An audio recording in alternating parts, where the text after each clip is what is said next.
मेरी ये दुआ है कि अल्लाह सुब्हाना व तआला हम तमाम की इबादतों को और हमने जो क़ुरबानी दी, अल्लाह सुब्हाना व तआला हमारी इस क़ुरबानी को अपने फ़ज़ल से और अपने करम से इसको कबूल फ़रमाए।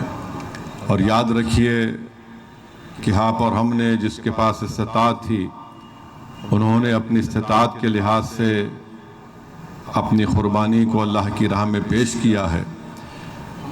अब ज़रूरी ये भी है कि हम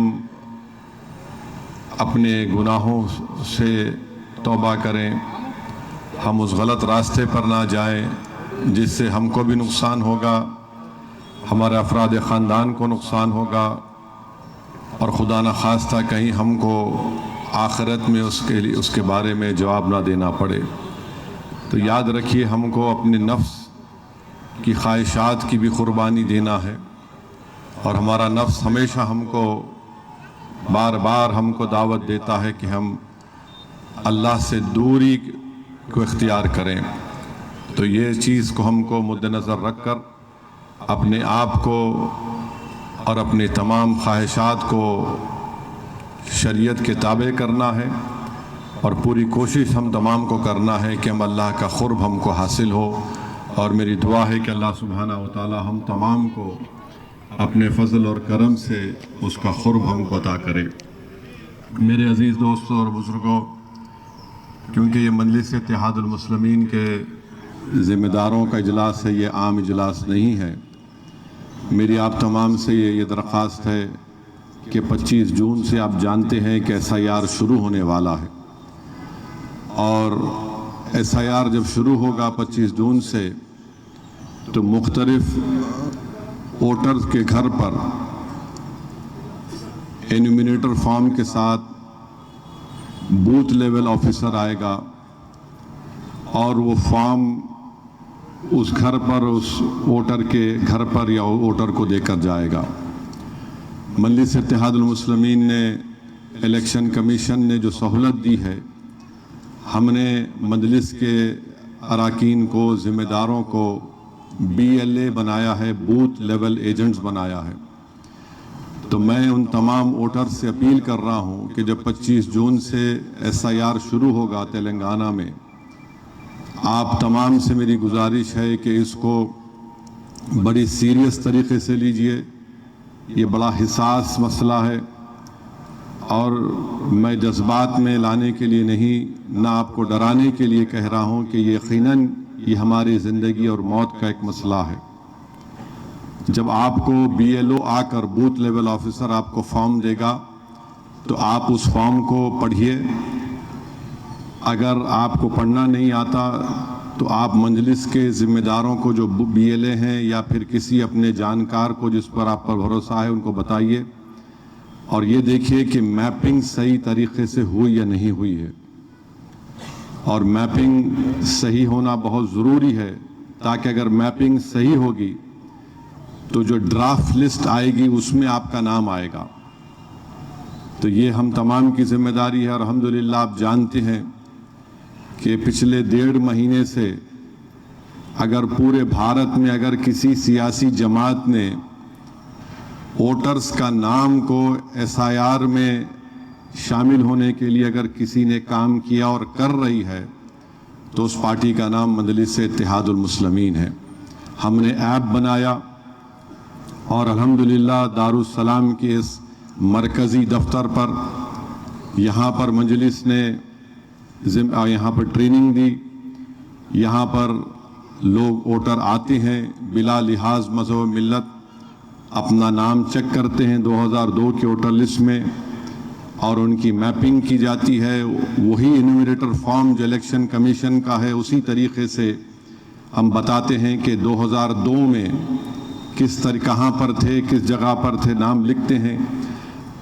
मैं आपको बताना ज़रूरी समझता हूँ कि अगर आपका नाम 2002 के वोटर लिस्ट में नहीं आया है तो आपकी मैपिंग हो सकती है अपने माँ बाप के ज़रिए या फिर अपने दादा और दादी या फिर नाना और नानी, और अगर वो मैपिंग हो जाती है तो उसका भी फॉर्म में हम जिक्र करते हैं।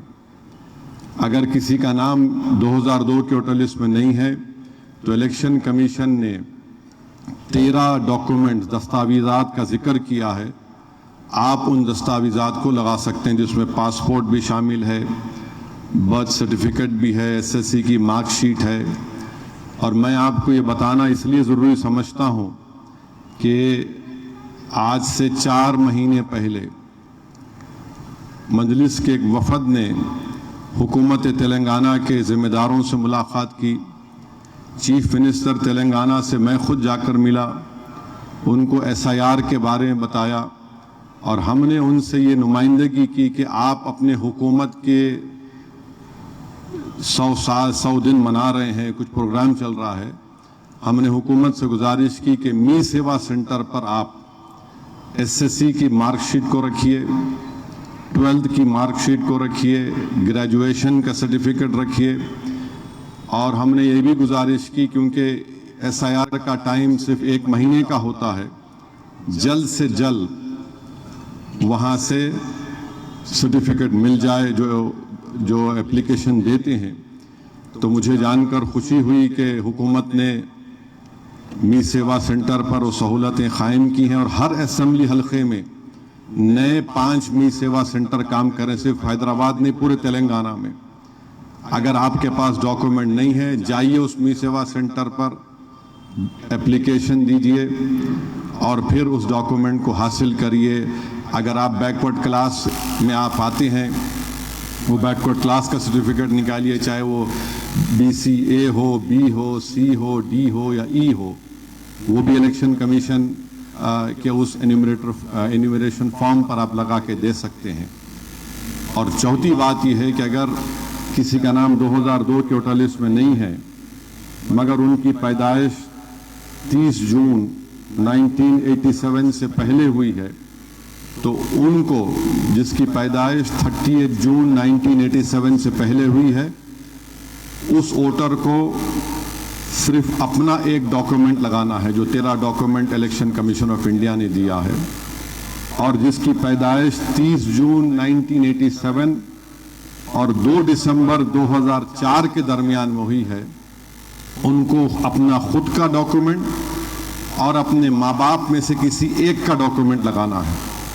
और जिसकी पैदाइश 2 दिसंबर 2004 के बाद हुई है, तो उनको 3 डॉक्यूमेंट लगाना पड़ेगा, एक खुद का, उनके वालिद का, उनकी वालदा का, यानी खुद का, उनके मदर का, उनके फादर का।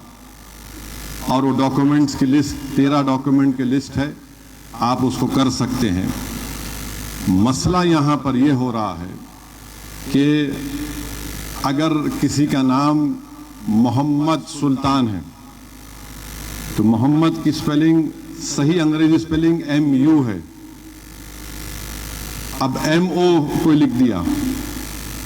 अगर आप 2002 में जो लिखा हुआ है वही लिखना है आपको, समझे आप। और जब प्रिंटेड फॉर्म आता है आपके पास BLO की तरफ से, उसको भी चेक करिए। अब 2002 में MU है और आप लिख रहे MO, तो वो लॉजिकल डिस्क्रिपेंसी में आता, फिर आपका नाम शामिल नहीं हो सकता। उसको चेक करिए। और जब मैपिंग करके BLO आपको फॉर्म ला के देगा, मिसाल के तौर पर अगर कोई वोटर जिसका नाम राम स्वामी है, बाबा का नाम मोहम्मद शुक्र तो नहीं हो सकता, उसको चेक करिए। अगर किसी का नाम मोहम्मद शुक्र है, बेटे का नाम किशन तो नहीं हो सकता, उसको चेक करिए। और फिर अक्सर क्या होता है कि हमारे शादी होती है, बच्ची जो है महाराष्ट्र में थी, यहाँ पर आ गए। अब यहाँ पर आ गए तो ससुराल वाले बोले नहीं तुम्हारा नाम ये अच्छा है, ये रख लेंगे। वो घर में अच्छा है, वोटर लिस्ट में जो नाम है वो लिखना। अब मैं बात किया एक साहब से, बोले नहीं साहब हमारे बीवी को मैं ये नाम से पुकारता हूँ, मेरे को बहुत पसंद है, मैं वो नाम लिखाता हूँ। बोला तेरे को नाम लिखाने से है या तेरी बीवी से मोहब्बत है, तो जो 2002 में नाम था महाराष्ट्र में वही नाम लिखाओ, वरना वो मोहब्बत कम हो जाएंगी।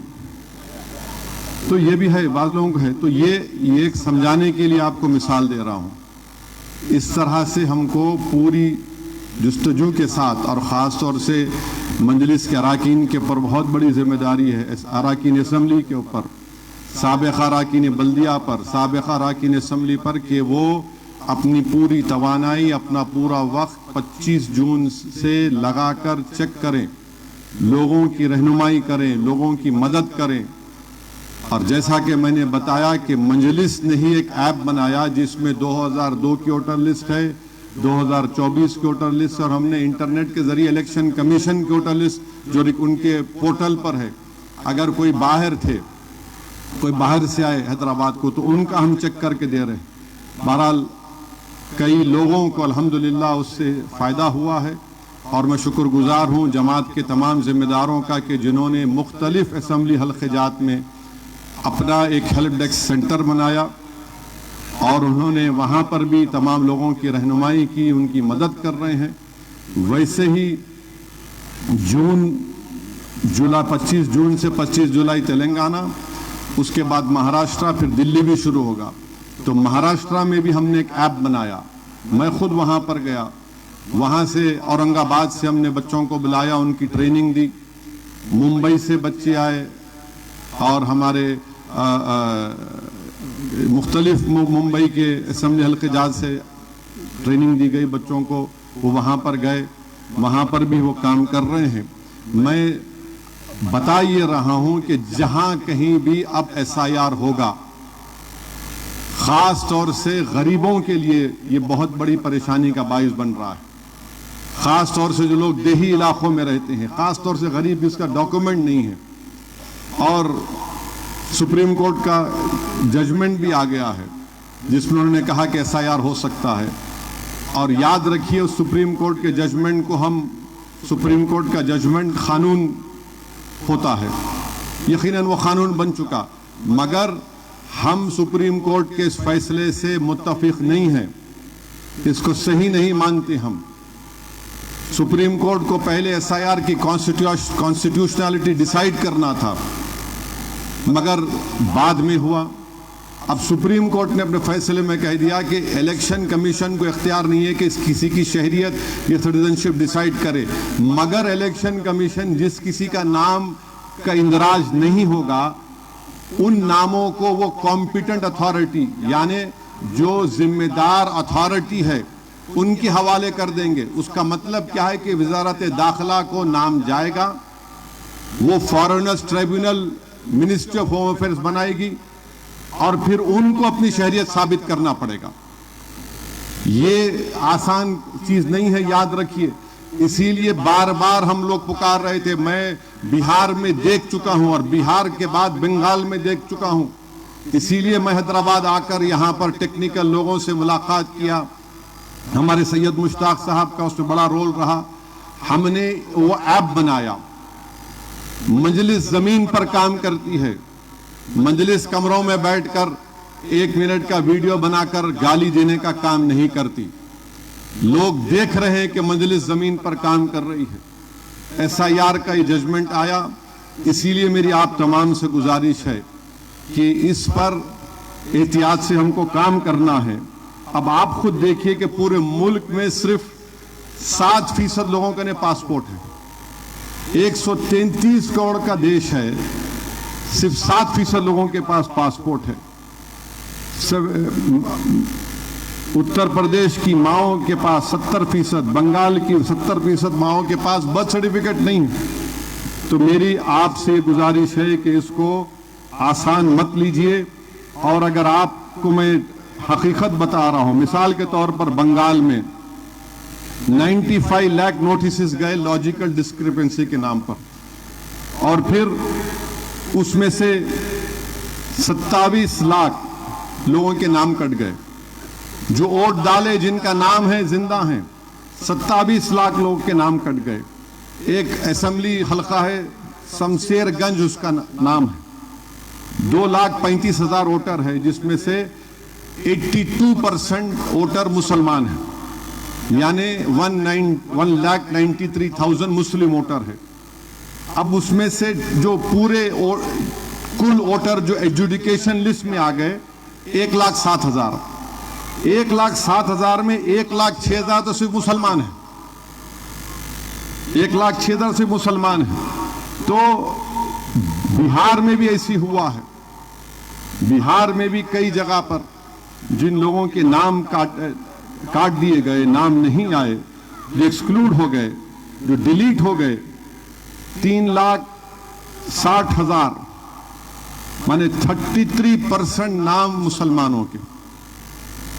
इसीलिए मैं आपको कह रहा हूं, मैं आपको पिछले 1 साल से बोल रहा हूं, बल्कि कर्नाटका, बिदर या कहीं पर मेरी तकरीर भी हुई थी, मैं कहा पासपोर्ट बनाओ, डॉक्यूमेंट बनाओ, मगर हमारे मुखालिफिन को हर चीज से नफरत है, मजलिस के काम से। तो मेरी आपकी गुजारिश है कि इसको गौर करें। और एक बंगाल में एक सबर इंस्टीट्यूट है और एक जर्नलिस्ट है अपर्णा भट्टाचार्य ने बड़ा अच्छा लिखा। उन्होंने बताया कि किस तरीके से यहां पर बंगाल में मुस्लिम हलकों में नामों को निकाल दिया गया। अच्छा, ये बीजेपी आरएसएस बोलती घुसपैठिया। बिहार में 390 फॉरेनर्स को बताया गया, उसमें से खाली 76 मुसलमान थे। लॉजिकल डिस्क्रिपेंसी क्या होती है मालूम आपको? अगर 2002 में तो कम लिख के दिए थे, अब आपके वालिद का उम्र और आपकी उम्र में 15 साल का फर्क है, तो इलेक्शन कमीशन बोल रहा लॉजिकल डिस्क्रिपेंसी है। अरे हम कहां लिखे? आप लिखे वो, आप लिखे वो। लॉजिकल डिस्क्रिपेंसी नाम पर नहीं, 15 साल का फर्क कैसे रहता? नाम निकाल दिए, डिलीट हो गया। अच्छा, फिर कई लोगों को नोटिस चले गए जिसके 6 बच्चे हैं। अब मैं डर रहा हूं, मेरे को भी 6 है। अब 6 बच्चे हैं तो नरेंद्र मोदी, उनके भी भाई 6 हैं, अमित शाह के पास भी भाई बहन 6 हैं, योगी आदित्यनाथ के पास भी, ये सब 6 में पाते हैं। अब इस मनी मजाक के तौर पर नहीं कह रहा हूं, तो इसलिए स्पेलिंग मिस्टेक को चेक करिए। ये एज का देखिए, वो BLO ला के दे दिया होगा, नहीं पढ़ो। नहीं पढ़ने आता, शर्माने की बात नहीं, किसी जानने वाले को बताइए। हमारा मानना यह है कि ये कॉन्स्टिट्यूशनली सेफगार्ड है। सुप्रीम कोर्ट ने कहा, एविडेंस तो कुछ और बता रहा है। 27 लाख लोग नाम वोट नहीं डाल सके बंगाल में, और 27 लाख नाम जो डिलीट हो गए, 25 लाख लोग अपील करे उसमें से, 25 लाख। और वो ट्राइब्यूनल बनाया गया था, खाली 138 केसेस ट्राइब्यूनल देखा, 136 नाम को क्लियर किया। फिर वैसे ही 6,580 नाम को ट्राइब्यूनल डिसाइड किया। मुर्शिदाबाद जिला जहां पर 80-90% मुसलमान हैं, 6,29,000 लोग अपील किए, खाली 112 अपील सुनाई गई। मालदा 80% के ऊपर, 5,26,000 नाम डिलीट हो गए, खाली 185 डिस्पोजल हुए। तो इसीलिए मेरी आपसे अपील है कि इसको देखिए। और मुझे नहीं मालूम इलेक्शन कमीशन अब क्या करेगा। अब तक जितना एसआईआर हुआ, 7 करोड़ लोगों के नाम नहीं आए उसमें, मगर बीजेपी आरएसएस की जहनीत क्या है आप जानते हैं मुस्लिम अक़लियत के बारे में, इसलिए हमको एहतियात बरतना है। मैं आपको बता दिया कि क्या करना है। और फिर मैं डराने के लिए नहीं कह रहा हूं, बल्कि बिहार के चीफ मिनिस्टर ने कहा, जिसका नाम बिहार के एसआईआर में नहीं आया, हम उसकी बैंक पासबुक को भी डिलीट कर देंगे, क्योंकि उसका नाम एसआईआर में नहीं आया। बैंक अकाउंट अगर बंद हो जाता किसी का, तो जो गरीब को बैंक से, गवर्नमेंट से जो पेंशन मिलता वो बंद हो जाता। बच्चे बाहर नौकरी कर रहे,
मैं आपसे अर्ज कर रहा था कि बिहार के बीजेपी के चीफ मिनिस्टर ने कहा कि बैंक अकाउंट बंद कर दिया जाएगा जिसका नाम एसआईआर में नहीं आया।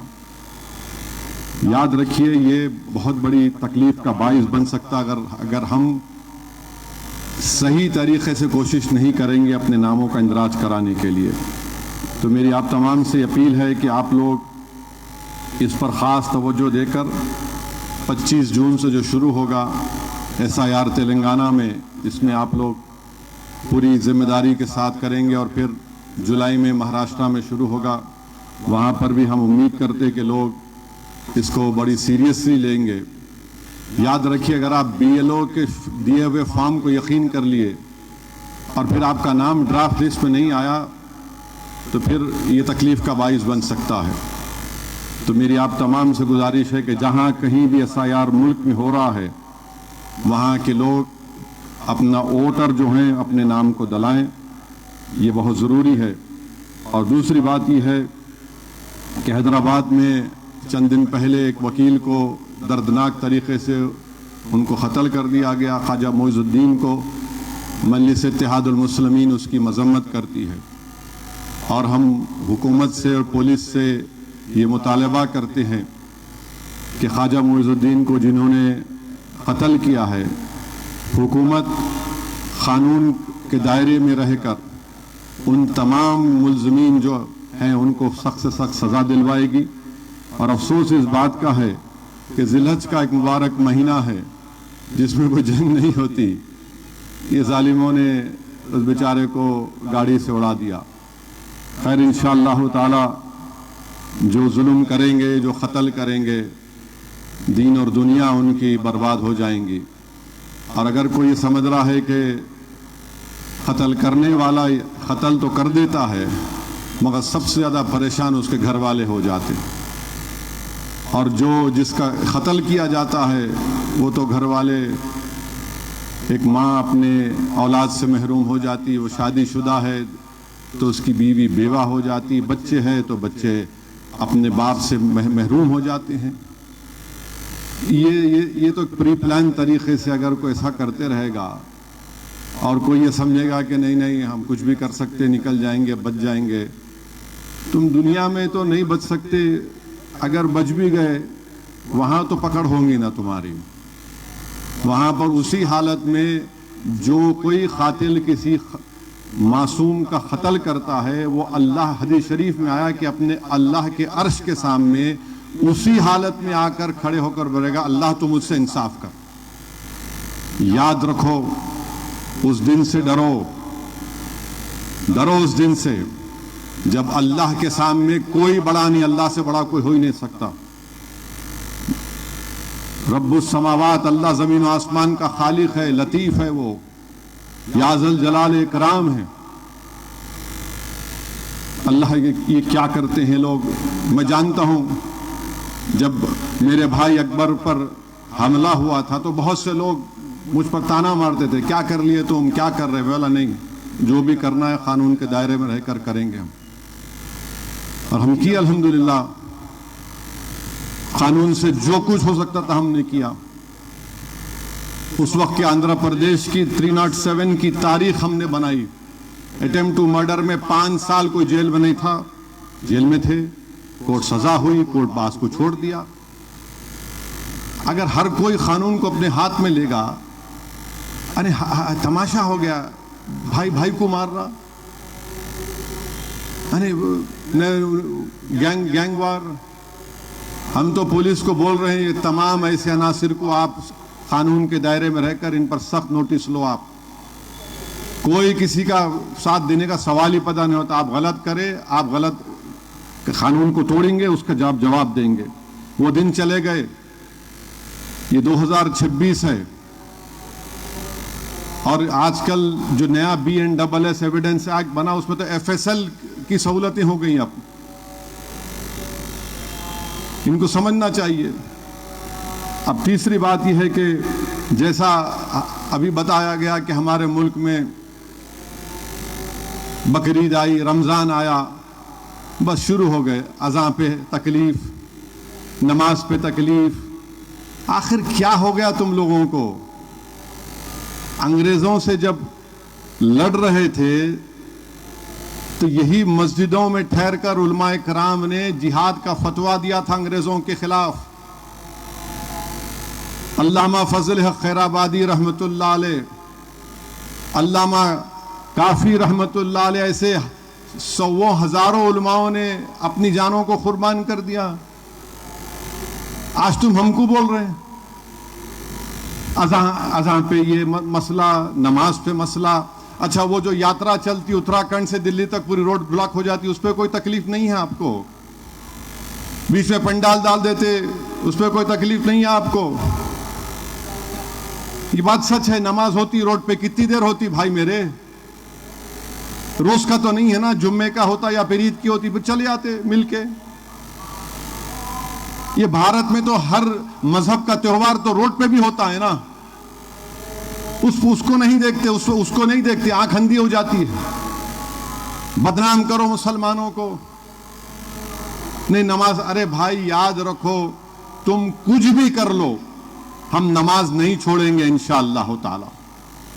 बल्कि कई नौजवानों से, 16-17 साल के बच्चों से मैं मिला जो मेरे को आके बोले, असद साहब हम नमाज नहीं पढ़ते थे, माने कभी पढ़ते कभी नहीं पढ़ते थे, मगर ये जो रोज टीवी पे देख रहे ना, अब हम नमाज पढ़ेंगे इंशाअल्लाह जाके मस्जिदों में अपनी।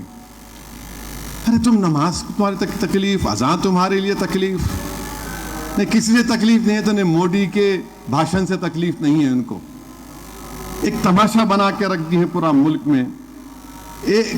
किसी हमारे हिंदू भाइयों का त्योहार आता, नहीं अंडे नहीं बेचना, गोश्त नहीं बेचना, चिकन नहीं बेचना। क्या क्या है? कौन सा कानून है ये? क्या करेंगे आप? हर चीज को अगर आप एतराज करेंगे, अच्छा फिर मस्जिद के सामने आके कई मुल्क में डीजे लगाते, उसमें गाली रहती मुसलमानों को, मुल्ला ये फुला वो गाने चलते, उस पर किसी को एतराज नहीं है। इस किसी को एतराज नहीं है। आपको सिर्फ नफरत है तो बस मुसलमानों से है, और आपकी नफरत ये साफ जाहिर कर रही है कि आप इस मजहब के मानने वालों को दबाना चाहते हैं, मार्जिनलाइज करना चाहते हैं, उनको सेकंड डिग्री का सिटीजन बनाना चाहते हैं। याद रखो, भारत में बाइज्जत तरीके से अल्हम्दुलिल्लाह 18-19 करोड़ मुसलमान रहते हैं और इंशाअल्लाह ताला रहते रहेंगे। तुर्कमान गेट पर खत्लो गारत गिरी हुई थी तो हमारे हौसले पस्त नहीं हुए। मलियाना हाशिमपुरा हुआ, मारकर हमारी लाशों को नदी के किनारे फेंक दिया गया तो हम नहीं खत्म हुए। दिल्ली का मैसेकर आसाम में हुआ, करीब 10,000 लोग मारे गए, हम मरे नहीं, हम जिंदा रहे। ये चीजें मत करो आप। और ये क्यों की जा रही है बता रहा हूं आपको मैं। 22 लाख बच्चे नीट का एग्जाम लिखे, पेपर लीक हो गया, कैंसल हो गया, तो बजाय उन बच्चों की तकलीफ को दिखाने के, ये जो टीवी पर 6 बजे 9 बजे और 10 बजे जो बैठते हैं, इनको लगा कि नहीं हुकूमत मोदी की है, मोदी को नहीं दिखाना। उन 22 लाख बच्चे जिनके माँ बाप कम से कम 2-2 लाख रुपए खाली कोचिंग सेंटर पर कर्जे लेकर अपने बच्चों को पढ़ाते हैं, उनकी तकलीफ को नहीं दिखाना। ये दिखा दो, मुसलमान को दिखा दो, देखो रोड पे आ गया, देखो अज़ां तक तकलीफ हो रही है, देखो गोश्त खाने से तकलीफ हो रही है। अरे तुम इस देश से मोहब्बत करते हैं, नफरत करते, बताओ हमको। कोई जाने वाला नहीं है, अब दूसरी हिजरत नहीं होंगी इंशाअल्लाह ताला। आप खत्म करना चाह रहे तो आपके इख्तियार में है, आप अगर जालिम बनना चाह रहे तो जालिम बनो, मगर हम जाने वाले नहीं है यहां से। अब ये मुल्क हमारा है और हमारा रहेगा इंशाअल्लाह ताला। हम जमहूरी तरीके से अपनी लड़ाई लड़ते आए और लड़ते रहेंगे इंशाअल्लाह ताला। तुम कैसे मेरी मजहबी आजादी छीन सकते? कैसे छीन सकते आप? खाली अज़ां की आवाज से तकलीफ, लफ्ज़ मुसलमान से तकलीफ, कितनी नफरत करोगे? दिखाओ ना ये बच्चों को। 22 लाख बच्चे, सीबीएसई का एग्जाम लिखा एक बच्चा, वो अपने री इवैल्यूएशन को डाला अपने, मेरे ख्याल से उसका कौन सा केमिस्ट्री का पेपर है, बहरहाल कोई पेपर था, पेपर देख के वो परेशान हो गया, बोला नहीं मेरी हैंड राइटिंग नहीं है ये, मेरे को मार्क्स कम कैसा मिले। उसके टीचरों को दिखाया, दूसरे पेपर निकाला उसके, दूसरे सब, उसमें हैंड राइटिंग सही है, इसमें अलग आ गई। तो एक दूरदर्शन के एक एंकर हैं जो हमारे टैक्स पर तनख्वाह मिलती, उन्होंने अपने वालिद जनाब मोदी को खुश करने के लिए बोल दिए इन्हें पाकिस्तानी है। अरे वो बच्चा बोल रहा तुम्हारे पेट में औलाद नहीं है, तुम्हारे बेटे से अगर होता है बेटी से होता है, वो जो लिखे पेपर गलत पेपर पे मार्क्स करके उसके खाते में डाल दिए। बाद में एंकर साहब अपोलोजाइज किए, माजरत भी किए, मगर क्यों? जो हुकूमत से सवाल करेगा उन्हें पाकिस्तानी है क्या?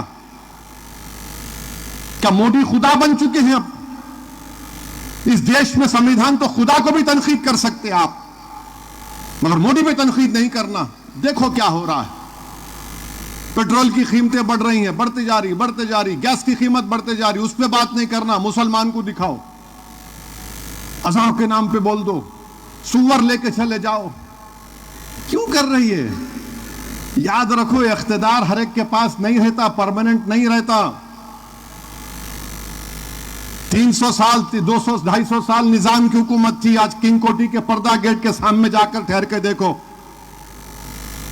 खाली पर्दा है, गेट नहीं है, उसमें इमारत है मगर कोई रहने वाला नहीं है, वीरान है वो। इस मुल्क में बड़े बड़े महल वीरान नजर आते, तो जो आज हुकूमत में है समझ रहे हो हमको कुछ नहीं होगा, ये वीरान महल तुमको पुकार पुकार कर कह रहे इसमें भी बड़े बड़े राजा रहते थे, मगर आज कोई पूछने वाला नहीं है वहां पर। जुल्म मत करो, हम बीजेपी हुकूमत से कह रहे हैं जुल्म मत करिए, ये ठीक नहीं है आप जो कर रहे हैं। पेट्रोल की कीमत बढ़ गई, नहीं वो स्ट्रेट ऑफ हॉर्मुज बंद हो गया। अच्छा, जो 2022 से जो रशिया से हम तेल खरीद रहे, बिलियंस ऑफ डॉलर्स का फायदा हुआ इंडिया के कंपनीज को, वो कई को क्यों नहीं दिया भारत के लोगों को? बिलियंस ऑफ डॉलर्स का उनको रशिया से ऑयल खरीद रहे थे, वो नहीं। मगर आज आप नाम लेते हैं, याद रखो आर्टिकल 25, अगर रोड पे नमाज पढ़ना गलत है तो फिर हर मजहब का त्योहार रोड पे आना गलत है। अगर किसी के त्योहार में आप बोलते हैं कि गोश्त की दुकान बंद होना, तो रमजान के 30 दिन शराब की दुकान बंद करो ना, बंद करो शराब की दुकान 30 दिन तक। नहीं नहीं नहीं नहीं, हमारी आस्था कुत्ते के पेशाब में हम पीएंगे,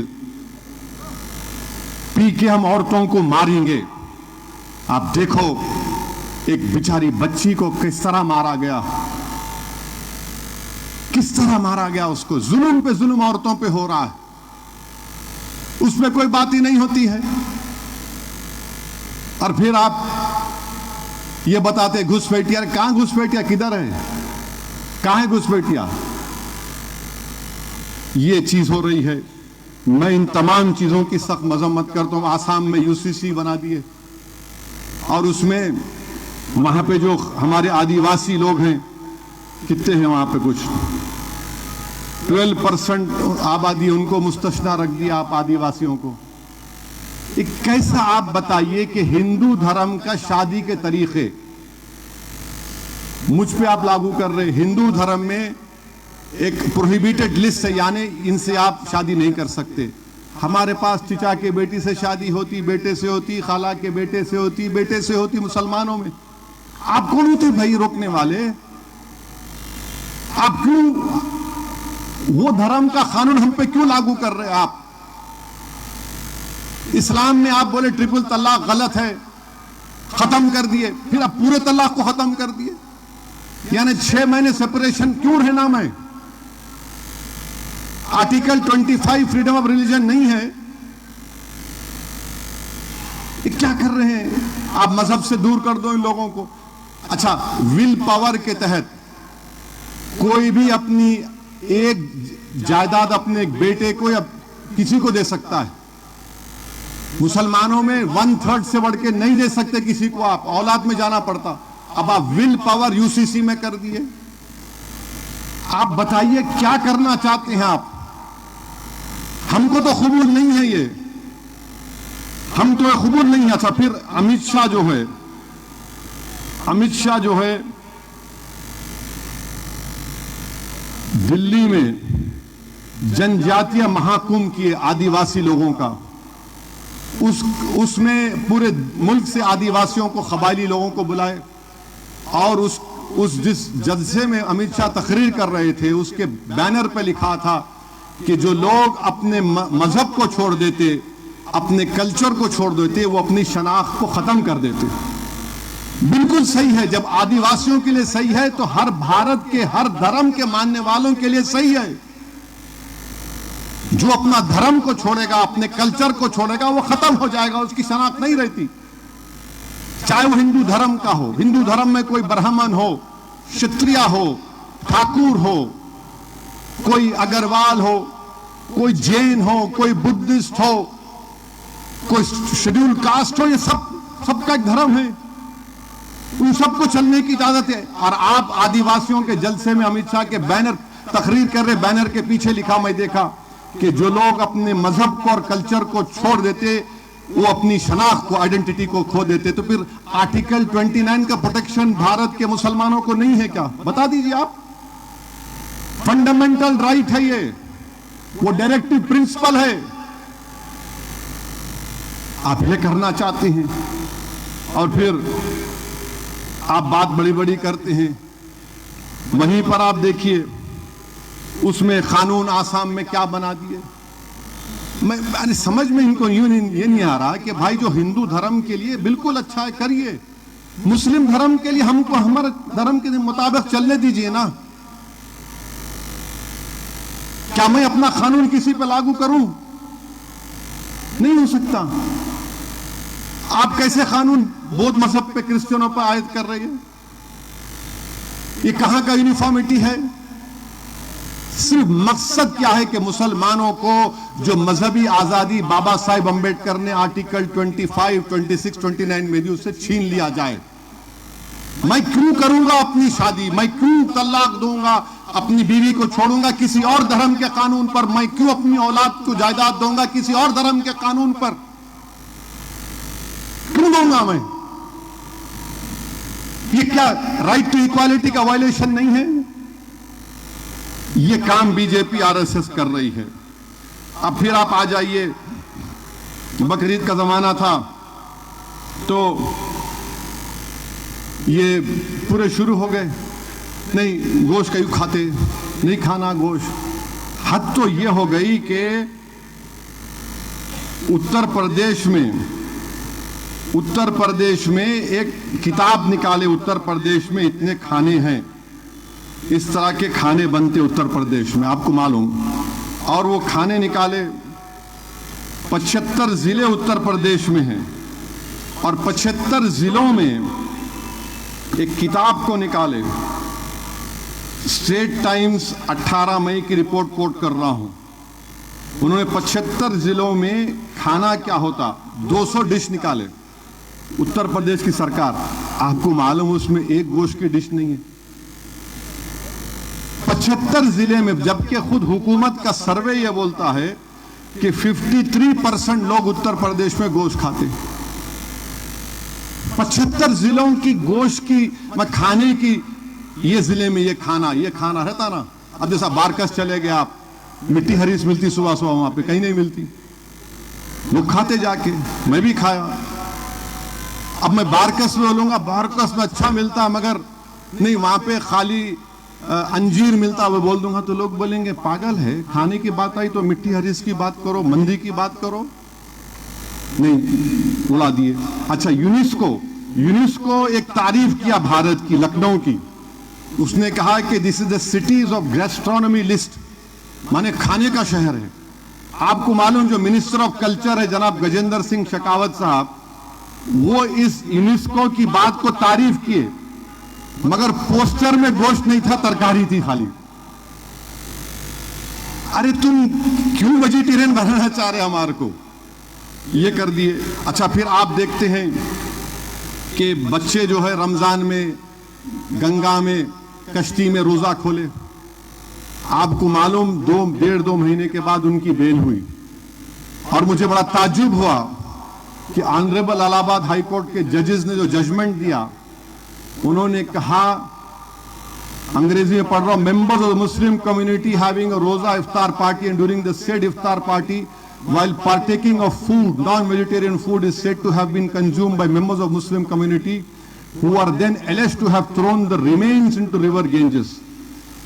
Yes, सुनिए आप, this fact in the dispassionate opinion of the court could rightly be said to hurt religious sentiments of the Hindu community. अरे वो बच्चे रोजा खोल लिए, तो ऑनरेबल जज साहब ये बोल रहे कि उन्होंने खाकर वो हड्डियों को फेंका तो उससे हिंदू धर्म के मानने वालों को तकलीफ हो गई। कहां फेंके वो, किधर फेंके? और फिर आप ये क्यों बोल रहे? गंगा का पानी जो है ना, पूरे गंगा का पानी निकल के कौन से रियासत में जाता पानी बताता हूं आप। दिल्ली को आता गंगा का पानी, कहां मुख्तलिफ रियासतों को गंगा का पानी जाता है। और बच्चों के ऊपर सेक्शन लगाया गया एक्सटॉर्शन का भी, 3085 BNS और 67 IT एक्ट। यानी आप क्या करना चाह रही है? अच्छा, हद हो गई। एक न्यू इंडियन एक्सप्रेस की रिपोर्ट है 21 मई 2026, डाकुआ जो है मुस्तफाबाद और सितोली गांव में गए उत्तर प्रदेश में, घर में घुसे निजाकत साहब के घर में 4 शंबे के दिन सुबह मई 20 को, पूरे खानदान को पकड़ लिए। उन्होंने गड़बड़ करे तो पकड़ के इतना मारे 6 लोगों को, माने हालत सीरियस हो गई। अच्छा, चोर जाते जाते क्या बोल रहा है इन लोगों को? जाते जाते बोल रहा, उनकी औरतों को बोला कि तुम्हारे फ्रिज में हम चिकन देखे, चिकन नहीं रखना, तरकारी रखना। क्या बात है बाबा, अजीब है। वहां जज साहब बोल दिए कि खा के नहीं फेंकना, इन्हें चोर आके बोल रहा फ्रिज में कैसा रखे चिकन, तुम तरकारी रखो। किधर से भी नहीं बच रहे हम लोग, माने गोश्त खाने वाले मुसलमान नहीं। अजीब बात है। ये संघ परिवार इस देश में सबको वेजिटेरियन बनाना चाहती, सबको वेजिटेरियन बनाना चाहती। ये हाल है। अब आप आ जाइए, इसी में आप देखिए, ये हो गया। अब बार बार जो बीजेपी की तरफ से ये बोलते नहीं नहीं नहीं कई को खाना गोश्त। अच्छा भाई साहब, ये मनुस्मृति है। वीडी सावरकर उसको बहुत मानते थे, जो महात्मा गांधी के कत्ल में एक्यूज थे कॉन्स्पिरेसी के। उसमें बाद में एक कपूर कमीशन में उनका नाम भी आया। उन्होंने women in Manusmriti volume 4 Prabhat Delhi 2000, RSS भी एक वक्त जब बाबा साहब अम्बेडकर ने संविधान बना दिया तो आरएसएस और ऑर्गेनाइजर मैगजीन ने कहा था कि बाबा साहब का संविधान नहीं, मनुस्मृति को मानते। अच्छा, मनुस्मृति को मानते ना आप? सुनो बाप, ये क्या करते हैं। अब मैं खाली जो मनुस्मृति के पढ़तों ने, वरना बहुत तमाशा हो जाएगा यहाँ पे, खाली उनका नंबर बोल रहा हूं मैं। चैप्टर नंबर 4 वर्स नंबर 213 पढ़ो जाके। फिर चैप्टर नंबर 5 वर्स माने उनकी आयत 31 पढ़ो। और फिर आप 5वां चैप्टर आयत नंबर 32 पढ़ो मनुस्मृति की। चैप्टर नंबर 5 और उनकी आयत मनुस्मृति की 33 पढ़ो आप। और फिर आप वही चैप्टर 5 में 35वीं उनकी वो वर्स पढ़ो आप। अब इन्हें बोलेंगे तुम कहां से बोले प्यारे, ये जो है मैक्स मुलर लॉज ऑफ मानो, दिल्ली पब्लिकेशन 1996, फर्स्ट पब्लिशन 1886, यहां से पढ़ के आया मैं दिल की बात नहीं। अच्छा, फिर मोदी जी बोले, बीजेपी बोलती कौतल्या बहुत अच्छे थे। कौतल्या का अर्थशास्त्र में क्या लिखा खाने के बारे में देखो आप। कौतल्या के अर्थशास्त्र में 67 टाइम्स गोश्त का जिक्र है खाने का, 67 टाइम्स। ये आरएसएस वाले नहीं बोलते। अब उनको बड़ी तकलीफ होंगी, आज मैं ये सब उनको बेनिकाब कर रहा हूं। बल्कि उस अर्थशास्त्र में सुप्रिटेंडेंट का एक नाम दिया गया स्टोर हाउस के, उनका काम क्या था। फिर आप आ जाइए, एक और चीज आपको बता रहा हूं, स्वामी विवेकानंदा ने शेक्सपियर क्लब पैसाडीना कैलिफोर्निया में 2 फरवरी 1900 में स्वामी विवेकानंदा ने क्या कहा था, You will be astonished if I tell you that according to our old ceremonials, he is not a good Hindu who does not eat beef. On certain occasions, he must sacrifice a bull and eat it. अब इन्हों पूछेंगे कहां से लेके आए, Vivekananda the complete works of Swami Vivekananda volume 3, Calcutta Advaita आश्रम 1997, page number 536 पर लिखा हुआ है। और फिर आप आ जाइए, ये एक बहुत सी चीजें हैं, अभी इतना बोला।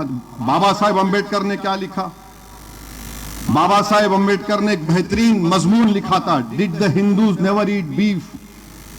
बाबा साहेब अंबेडकर क्या लिखे देख लो, पढ़ लो उसको। बाबा साहेब अंबेडकर ने क्या लिखा था इन द अनटचेबल्स, आप देख लो सब बाबा साहेब का, आप पढ़ लो उसको, तुम्हारे इल्म में इजाफा होगा। क्योंकि मैं ज्यादा देर बोलूंगा तो वहां घोष इंतजार कर रहा आप लोगों का।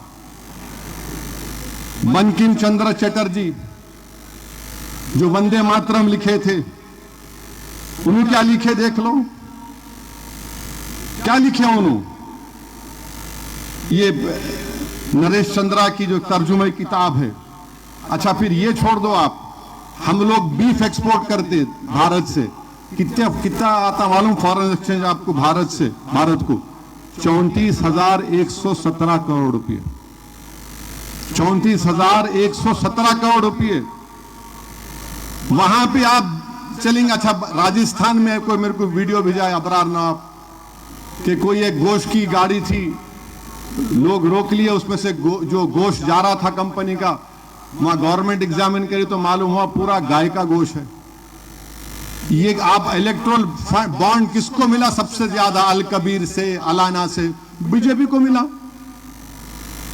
अरे तुम इलेक्ट्रोल बॉन्ड ले रहे और हमको गोश्त भी खाने दे रहे, तुम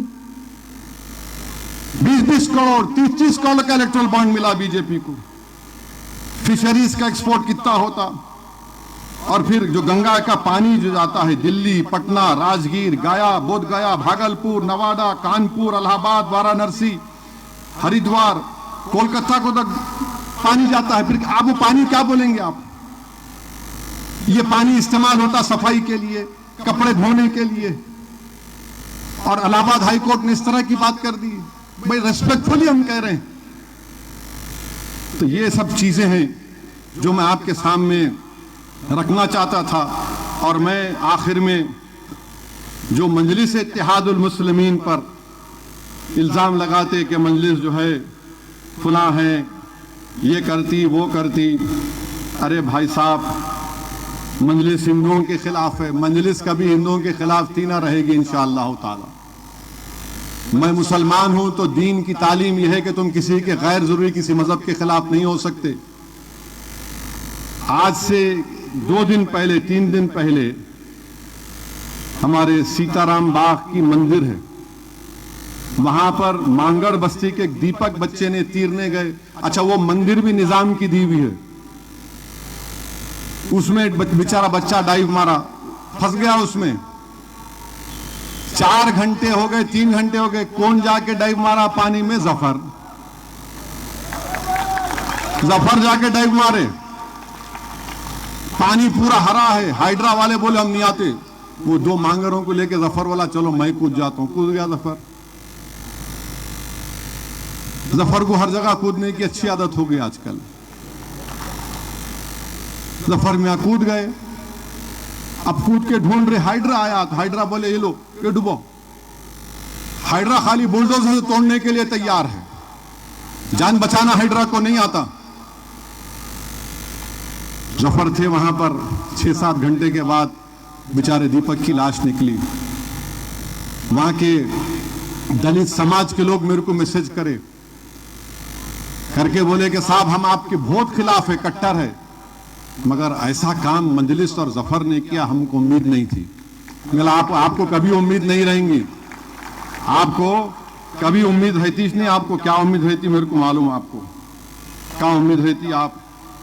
तो बहरहाल अल्हम्दुलिल्लाह, देखिए खिदमत जब करना है ना तो देखना नहीं कौन हिंदू है, मुसलमान है, दलित है, औरत है, क्या है, काम करना है। ये मजलिस का नज़्बुल अहन है। अब बीजेपी का प्रॉब्लम ये है कि आप देखते होंगे बच्चों को सुबह उठते कि बच्चे क्या करते हैं, वो अब छुट्टियां हैं ना आजकल, वो बच्चों को बस ले लिए फोन देखते रहता, अम्मा पका रहे, खाना पका रहे, उन्होंने बच्चा बच्ची देख रहा एक आप छीनते, रोता उन्हें, बैटरी जब खत्म हो जाती जब नहीं देखता उन्हें, या जब नहीं देखती बच्ची।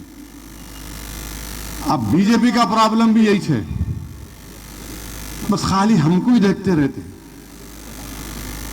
अभी एक बहादुरपुरे में एक क्या बोलते हकीम साहब है, शफी मियाँ जानते उनके बाबा, बड़े मशहूर हकीम थे, उनका कोई वीडियो भेजा है मेरे को।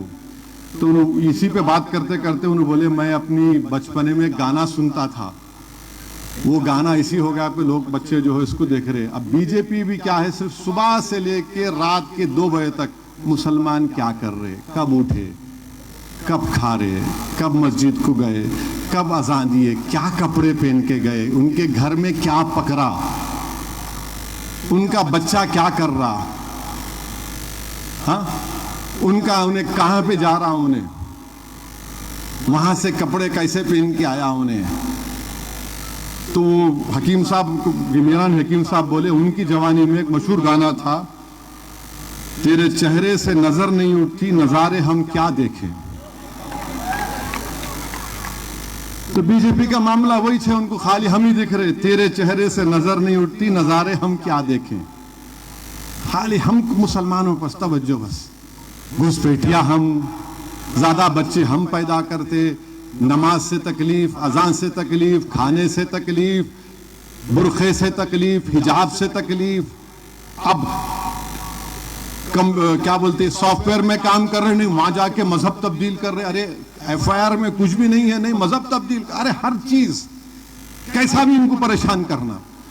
तुम कितना भी कर लो, इंशाअल्लाह ताला खुदरत और हक तुमको शिकस्त देगा इंशाअल्लाह ताला, और हम पीछे हटने वाले नहीं हैं। मैं शुक्रिया अदा करता हूं जफर साहब, और उनसे भी कहूंगा कि ठीक है आप कूद गए, मगर एहतियाती तदाबीर को इस्तेमाल करिए, और जो भी हो सके, क्योंकि वो पानी हरा था, मैं भी देखा वीडियो। बहरहाल ये चंद गुजारिशात मुझे आप तक पहुंचाना था, और मैं उम्मीद करता हूं कि हम लोग जो आने वाला SIR है उसमें हम लोग पूरी मेहनत करेंगे, जुस्तजू करेंगे, और जो जेन्युइन वोटर है उन वोटर्स का नाम इंदराज करवाएंगे हम लोग इंशाअल्लाह ताला। आप तमाम से मैं एक वादा चाह रहा हूं, जमात के जिम्मेदारों से, कि हम तमाम कोशिश करेंगे इंशाअल्लाह। 25 जून से हमको जंगी पैमाने पर जमीन पर रहना है, और हर आदमी को, चाहे किसी मजहब का हो, हिंदू हो, मुसलमान हो, दलित हो, ट्राइबल हो, कोई हो, हर एक का नाम का इंदराज करना है। कोई पार्टी मजलिस की तरह काम नहीं कर रही, ना कर सकती। दूसरे है चंद लोग हैं खाली बस वीडियो बनाते, प्यारे तुम्हारा हाल तो जो बकरे बिकते उससे बदतर है तुम लोगों का। तुम कुछ कर सकते ना, कैसे खाली बस देते रहो गाली। हाँ, जब बात गाली की आई तो मैं अपनी बात को इस पर ख़त्म करता हूँ कि बशीर बदर साहब का इंतकाल हुआ, मायनाज शायर का, अल्लाह सुब्हाना व तआला उनकी मग़फ़िरत करे। और बशीर बदर साहब के शेर पर अपनी बात को ख़त्म करता हूँ, मुखालिफत से मेरी शख्सियत संवरती है, मुखालिफत से मेरी शख्सियत संवरती है, मैं दुश्मनों का बड़ा एहतराम करता हूँ। तो बहरहाल चलिए आप लोग तशरीफ ले जाइए, बारी बारी से आराम से बैठिए, और सब हाओ भाई जिंदाबाद तो आ गया मालूम, बस चलिए, सलाम वालेकुम।